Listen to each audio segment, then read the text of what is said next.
tous, nous sommes de nouveau sur l'émission Conseil et Vie avec la servante de Dieu, la prophétesse Sophie. Donc aujourd'hui, nous allons parler d'un thème qui est l'épreuve. L'épreuve tout simplement parce que beaucoup de personnes, vous savez, passent par des moments difficiles et peut-être que vous aussi, vous passez par ces moments. Donc nous allons aborder ensemble avec la servante de Dieu afin de trouver des clés. Voilà, donc sans plus tarder, je vais laisser la parole à la prophétesse pour qu'elle se présente et après nous allons commencer. Shalom, voilà, je vais déjà bénir le Seigneur pour cette grâce qu'il nous accorde de pouvoir toucher et parler de ce thème qui est l'épreuve, qui fait partie de notre quotidien. Donc voilà, donc je serai par l'Esprit de Dieu de pouvoir parler au cœur. Parce que notre but, c'est vraiment parler au cœur des personnes. Et j'espère que le Saint-Esprit, et je crois que le Saint-Esprit va vraiment faire du bien à quelqu'un qui va nous écouter aujourd'hui. Amen. Donc sans plus tarder, alors est-ce que tu peux déjà nous parler de l'épreuve? C'est vrai qu'on peut dire que ce sont des moments difficiles, mais en profondeur, qu'est-ce que l'épreuve en fait? Et pourquoi l'épreuve? Voilà, on va plutôt aller dans l'épreuve selon Dieu. Oui. Voilà.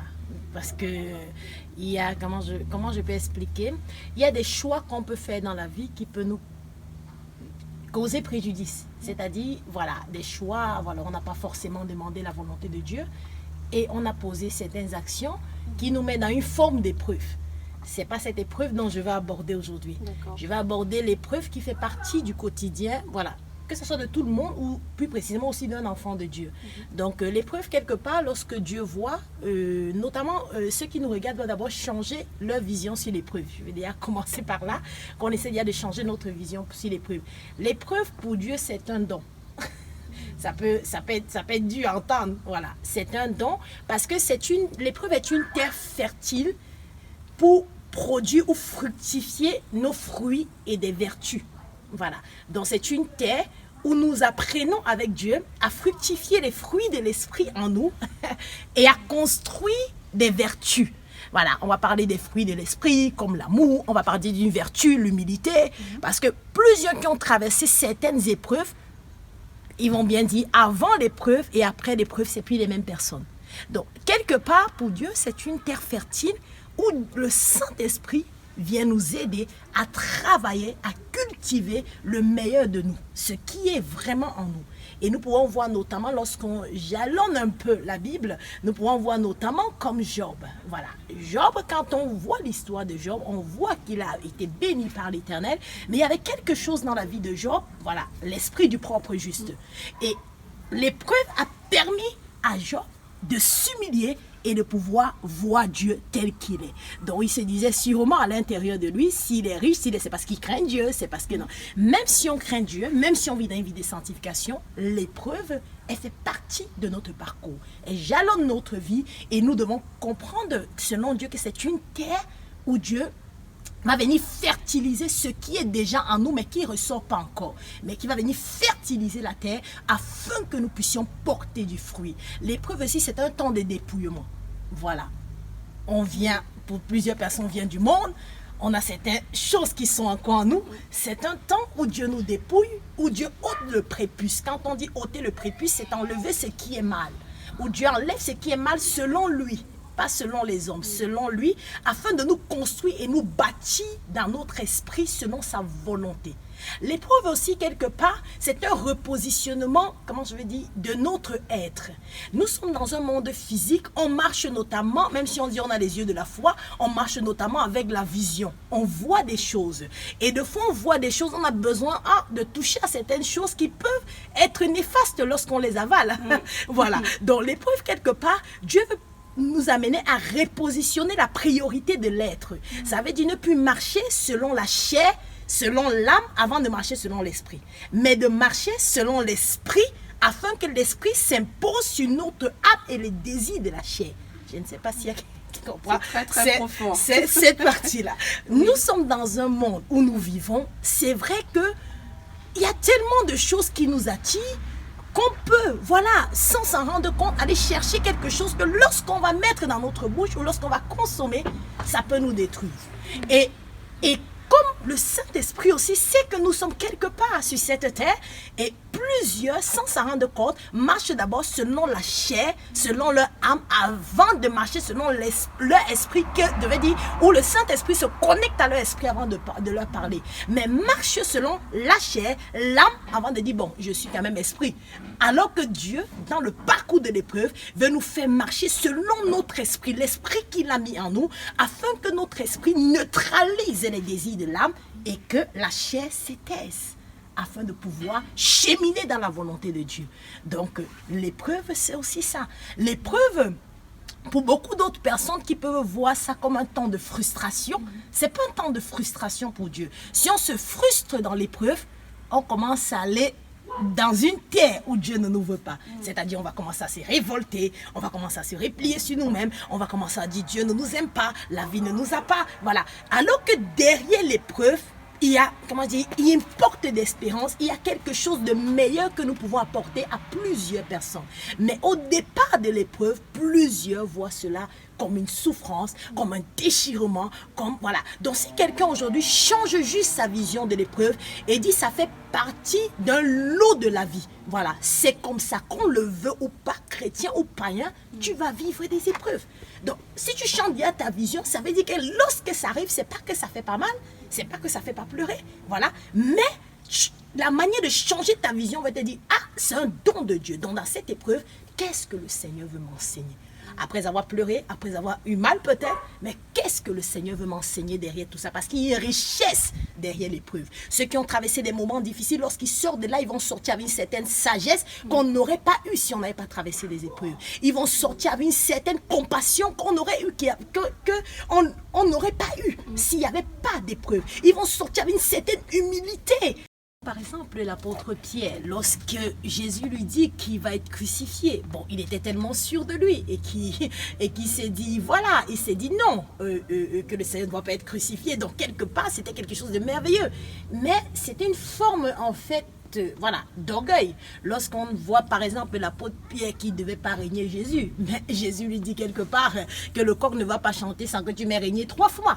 Donc, on voit quelque part l'apôtre Pierre avec un petit orgueil qui était là, mais Dieu voyait ça. Voilà. Donc, au travers du régnement, il a pu vraiment s'humilier, se repentir. Et on le voit dans Actes des Apôtres, comment il a complètement changé, une telle humilité par laquelle le Saint-Esprit est passé pour sauver plusieurs autres personnes. Nous avons la richesse qu'il a eue bien après, mais il fallait qu'il accepte aussi ce temps-là. Donc, l'épreuve aussi consiste à enlever le moi. De fois, on voit le moi comme orgueil seulement. Non. On a le moi comme volonté propre et le moi comme orgueil. Il y en a deux. Donc, dans l'apôtre Pierre, c'était le moi comme orgueil. Mais dans la vie de Jacob, ce n'est pas le moi comme orgueil. Mais dans la vie de Jacob, c'est le moi comme sa volonté. Je veux Rachel, je veux Rachel. C'est le moi de sa volonté. Mais Dieu l'a brisé avec Léa. Dieu l'a brisé avec Léa. Alléluia. Et c'est ces 2 femmes dont sont sorties les 12 tribus d'Israël. Donc nous voyons, c'est des temps d'épreuve. Parce qu'on dit seulement, non, il a travaillé quelque part que certaines années, notamment 7 ans pour Léa et 7 ans pour Rachel. De fois, nous nous arrêtons que sur 14 ans. Non, il a encore fait 7 ans de plus. Ça fait 21 ans. Mais pour enfanter quoi? Israël. Donc, il a traversé tellement d'épreuves lorsqu'on le voit aller à Péniel où il lutte vraiment avec un ange, voilà, pour que son nom qui symbolise voleur, voilà, doit vraiment disparaître afin que cela devienne Israël. Donc, quelque part, nous avons un temps d'épreuve qui apporte une richesse et aujourd'hui, nous pouvons être chrétiens, mais c'est une richesse qui nous vient quand même d'Israël. On va pas négliger cet aspect. Dieu a choisi ce peuple pour que aussi aujourd'hui nous soyons bénis. Donc, quelque part, derrière l'épreuve, je vais expliquer, il y a une richesse. Mais il faut accepter que Dieu tue 2 fois notre moi. Le moi qui peut être, comme j'ai dit tout à l'heure, notre volonté personnelle, comme le moi en même temps qui peut être de l'orgueil. Donc, l'épreuve, c'est en fait très très large. Voilà. C'est aussi un temps où Dieu veut nous reconstruire, quelque part. Donc, nous étions dans le monde quelque part, nous étions quelque part déformés par les circonstances, voilà, du monde, par les différentes choses qui nous sont arrivées. On a accepté Jésus, on a transféré un autre cap, mais Dieu veut que nous ayons l'état initial, l'état que nous avons avant que le monde ne soit. Et pour cela, il a besoin d'un travail de reconstruction, en fait, en nous. Donc, pour se reconstruire, là, il faut d'abord casser, en fait, ce qui n'allait pas, afin de nous reconstruire. Nous voyons le peuple d'Israël qui a souffert en Égypte quand même longtemps. En Égypte. Donc, lorsqu'ils devaient aller à la terre promise, Dieu les a pas quittés de l'Égypte et les met directement à la terre promise. Il les a fait passer par un désert. Par un désert qui a duré 40 ans. Vraiment un désert où ils ont été dépouillés. Et beaucoup sont morts dans le désert parce qu'ils ont refusé quelque part, voilà, c'est-à-dire d'accepter cette volonté de Dieu pour eux. Parce que je pense qu'il y avait Canaan devant. Dieu savait que Canaan n'a pas besoin de ce qui est en eux. Donc il fallait déjà que tout ce qui était de l'Égypte, qu'on puisse déjà les dépouiller. Donc malheureusement, comme ça peut aussi arriver dans la vie de tous les jours, où beaucoup n'acceptent pas forcément. Donc quelque part, le désert ou l'épreuve, c'est une richesse. Voilà, c'est quelque chose que c'est dur à dire parce que moi-même personnellement, j'ai déjà eu à traverser différentes formes d'épreuves.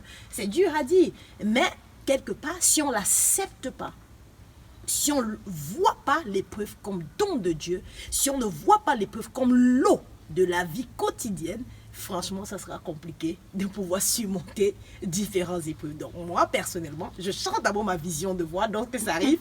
Et puis, à l'intérieur, je cherche à voir la volonté de Dieu. Qu'est-ce que Dieu veut me dire? Est-ce que cette épreuve est venue parce que j'ai fait des mauvais choix? Ou est-ce que cette épreuve est venue parce que Dieu me l'impose? Il y a une différence. Voilà. Et quelque part, à partir de là, je peux savoir déjà comment prier, comment voilà, pouvoir me relever. Et puis ça dépend aussi de tout un chacun. Alléluia. Nous sommes encore plus dans le conseil pour apporter la vie. Amen, amen. Donc l'épreuve, est-ce que c'est une étape qui forcément doit être longue?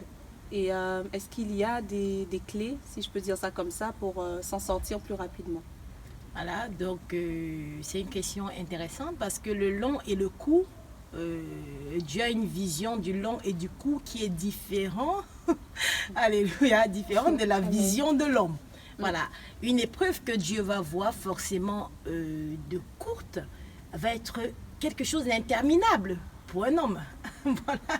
Et quelque chose que Dieu va voir que non, c'est quand même une épreuve qui est rude.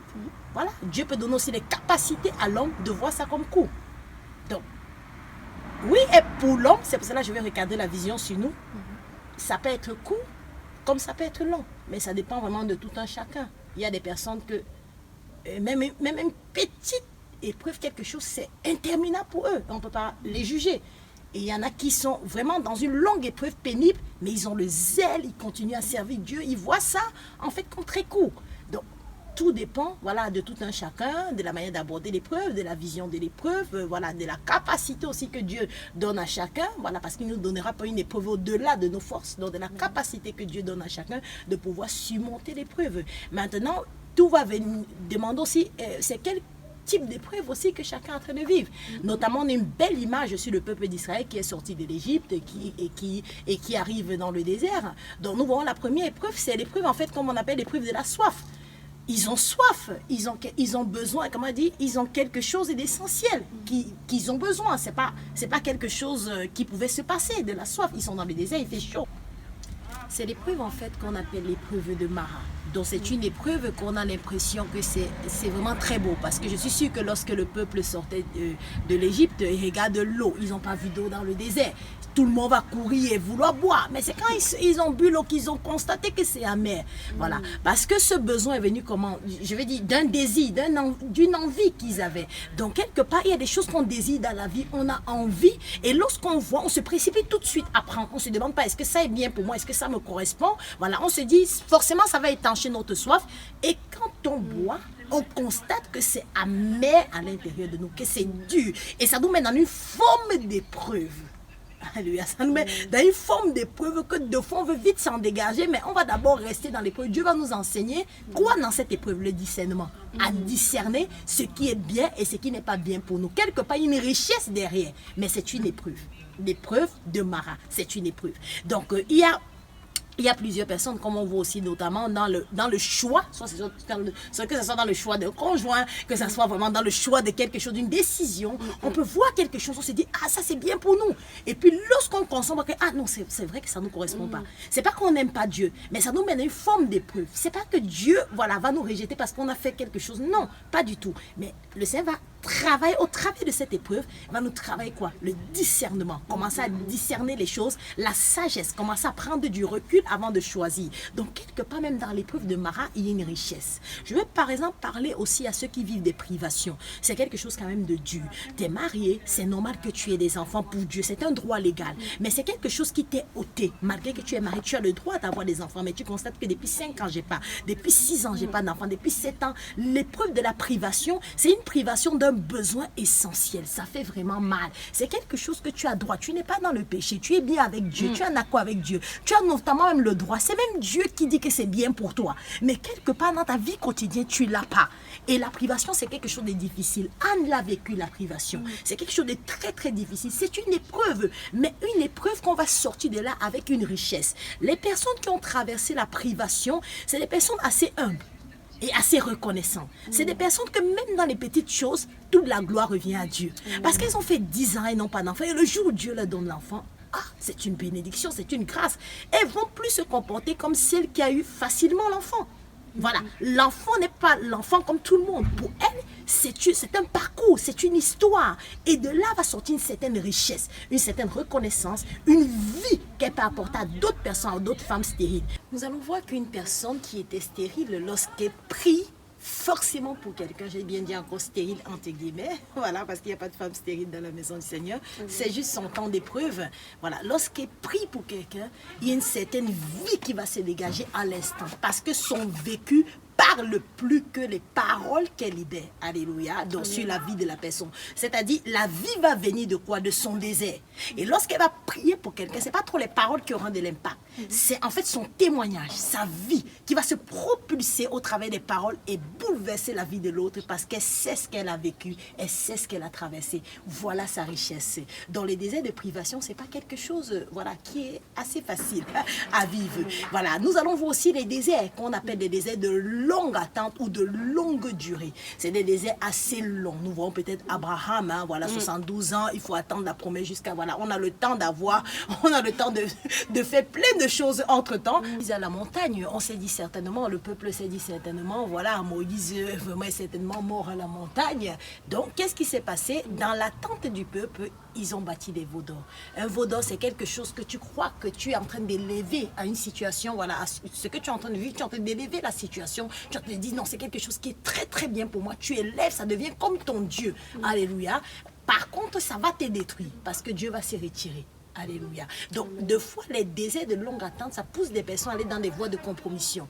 Donc, puisque Dieu m'a promis cela, il ne me donne pas, alors je m'en vais chercher de moi-même. Et quand on va chercher de soi-même, on se met dans une forme de désert. Dans la longue attente, on se met dans une autre forme de désert qui est la conséquence de notre péché. Donc, le désert de longue attente peut produire d'autres formes de désert si on ne gère pas bien, alléluia, ce désert. Mais ce n'est pas facile parce que c'est des années. On ne peut pas rester, c'est des années. C'est comme quelqu'un, Dieu te dit, il te fait la promesse, tu vas te marier, mais 10 ans, tu attends le mari, il n'y a pas de mari. 12 ans, il n'y a pas de mari. Donc, une personne attend de la promesse de Dieu. Si tu n'es pas vraiment accroché au Seigneur, tu vas aller te chercher vraiment quelqu'un, voilà, n'importe qui, voilà, juste pour répondre à un besoin marital.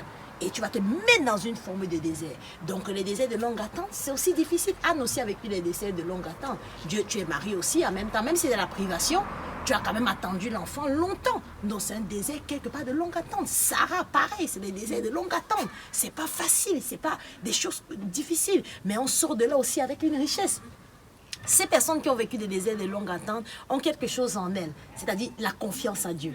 C'est des personnes qui ont tellement confiance en Dieu dans n'importe quelle situation parce qu'ils ont vu la main de Dieu. Ils ont attendu longtemps, mais ils ont vu la main de Dieu. C'est des personnes aussi qui donnent la vie, qui portent la vie. Lorsqu'ils prient, lorsque voilà, ils intercèdent pour quelqu'un, c'est des personnes qui relâchent automatiquement la vie car de leur détresse, de leur humiliation, de leur labeur. C'est ça que Dieu utilise pour relâcher la vie à d'autres personnes. Donc c'est des personnes qui ont confiance à Dieu, qui s'attachent à Dieu. C'est des intimes en fait de Dieu. Parce que dans le parcours de longue attente, pour tenir, il faut une intimité profonde. Sinon, on ne peut pas tenir. Donc, il y a aussi des personnes qui vivent des déserts de frustration. On peut voir vraiment la femme cananéenne, c'est une frustration où Jésus lui dit, mais je ne donne pas quand même les pains aux petits chiens. Aux petits chiens. Donc, il y a eu plusieurs terrains de frustration, mais la femme a tenu par sa foi et dit, non, même si je suis un petit chien, je vais quand même manger les miettes. Les miettes, là, j'ai besoin pour que ça soit mon miracle. Je n'ai pas besoin de pain, mais j'ai besoin des miettes. Et Jésus lui a dit, ta foi t'a sauvé. Mais c'est des terrains de frustration. Je ne donne pas les pains aux petits chiens. Donc Jésus m'insulte. Je suis sûre que si c'était une autre personne, elle s'est dit, mais Jésus, mais tu es en train de m'insulter, petit chien. Cette femme ne s'est pas dit cela. Et alors que dans ce texte biblique, il y a tellement de terrains de frustration. Il y a des déserts qui viennent comme pour nous frustrer, comme pour nous, et ça nous frustre. Et d'autres vont rentrer dans la colère, d'autres vont rentrer dans... au lieu de s'apaiser et augmenter sa capacité de foi afin de tenir, afin d'aller jusqu'au bout, comme cette femme cananéenne a pu faire. Et je termine justement par ces déserts que j'appelle l'effondrement. C'est ce que Naomi a vécu. Elle perd son mari, elle perd ses 2 fils. C'est quelque chose qui vient brutalement. Voilà, je parle de ceux qui travaillent, on parle de cela avec des petits pincés au cœur, ceux qui travaillent notamment des deuils, perte d'un enfant, perte d'un mari. C'est comme un désert d'effondrement, tu ne t'attends pas, c'est brutal. Et si Dieu vraiment ne tient pas ces personnes, la porte où le diable propose, c'est beaucoup le suicide. Si on ne traverse pas bien sa période de deuil, ou bien on a perdu un être cher, c'est comme un désert, c'est très très profond. Que si Dieu ne nous aide pas dans cette situation, je ne sais pas comment quelqu'un pourra s'en sortir. J'ai essayé de toucher un peu, et en fonction peut-être des retours, comme on a des retours, en fonction des retours, on pourra maintenant détailler certains déserts. Voilà. Donc Amen. Dieu vraiment, j'espère que chacun se retrouve quand même quelque part dans ce style de désert, et notamment le conseil que je peux donner, c'est de changer juste sa vision et d'essayer de voir Dieu derrière ce qu'on traverse pour nous permettre de surmonter. Parce qu'un désert qui est mal géré va nous faire tourner en rond des années. Et un désert que nous-mêmes nous décidons de fuir, Dieu va replacer cela, repositionner cela sur notre chemin afin qu'on puisse le traverser. Donc pour dire qu'il y a des choses qu'on ne peut pas fuir, ça fait partie de notre parcours, on doit vivre avec. C'est pas facile, surtout l'effondrement. Je parle de ça, c'est pas facile parce que la perte de quelqu'un d'un homme, de quelqu'un de cher, il n'y a que Dieu pour consoler un cœur. Il n'y a que Dieu. On ne peut pas juger parce qu'on ne sait pas. Celui qui n'a pas vécu ne peut pas comprendre exactement ce que ça fait. On peut expliquer, mais on ne peut pas comprendre exactement. Et là, il n'y a que Dieu vraiment pour pouvoir relever. Et ma prière, c'est que Dieu puisse relever, fortifier, consoler ceux qui traversent des moments difficiles ou des temps de désert de foi qui ne comprennent pas. Que Dieu vraiment puisse les fortifier. Amen. Et est-ce que nous pouvons terminer avec une parole d'encouragement pour une personne qui nous regarde et qui frôle en fait, comment je peux dire ça, l'échec dans son épreuve. Quelqu'un qui peut-être qui a envie d'abandonner même sa foi. Est-ce que tu peux donner une parole d'encouragement afin de booster vraiment quelqu'un? Il faut que quelqu'un essaie de se repositionner. Quand on fait peut-être plusieurs échecs, c'est comme des déserts de frustration parce que l'échec, au fur et à mesure, on fait la même chose, on est toujours en train d'échouer, on se dit, mais on commence à être frustré à l'intérieur de nous. Mais à un moment, l'échec de l'homme n'est pas l'échec de Dieu. Amen. Dieu, au travers de l'échec, voit une réussite parce que tu seras capable à même d'expliquer aux personnes comment tu as fait. Tu seras capable à même de sortir au travers de ce que l'homme appelle échec. Tu vas sortir une richesse, une sagesse, une capacité, une force qui va pousser les autres, même s'ils sont en train d'échouer, à aller de l'avant. Donc, il y a toujours une richesse. À un moment, quand on échoue dans beaucoup de domaines, je conseille à quelqu'un vraiment de ne pas voir ça comme une fatalité, mais de trouver toujours la ressource en Christ de pouvoir rebondir. Parce que chaque échec que l'homme appelle échec, Dieu voit cela une école du Saint-Esprit. Une personne, lorsqu'on appelle échec, ou bien les gens appellent ce que nous sommes en train de traverser, l'échec, ou que quelqu'un qui nous regarde est en train de traverser l'échec, le Seigneur le voit, je le dis encore, comme une école du Saint-Esprit, une école de Dieu où on doit discerner, où on doit être enseigné. Donc pour quelqu'un qui traverse ces moments difficiles, que le Seigneur te fortifie, que tu n'abandonnes pas forcément ta foi, que tu n'abandonnes pas ta marche avec Dieu, parce que je dis encore que cette épreuve est un don de Dieu. Change juste ta vision, recherche la richesse qui se trouve derrière, et en cela tu trouveras la capacité de te relever, de te fortifier et d'aller de l'avant, car Dieu ne donnera jamais à quelqu'un une épreuve au-delà de ses forces. Amen. Alléluia. Amen. Amen. Alléluia. Vraiment merci pour ce temps très édifiant. Et assurément, je crois que ça a aidé une personne, je dirais même plusieurs personnes. Donc voilà, en tout cas, nous retrouverons très bientôt pour une prochaine vidéo. Et merci de partager et de nous suivre. Soyez bénis, shalom. Shalom. Amen.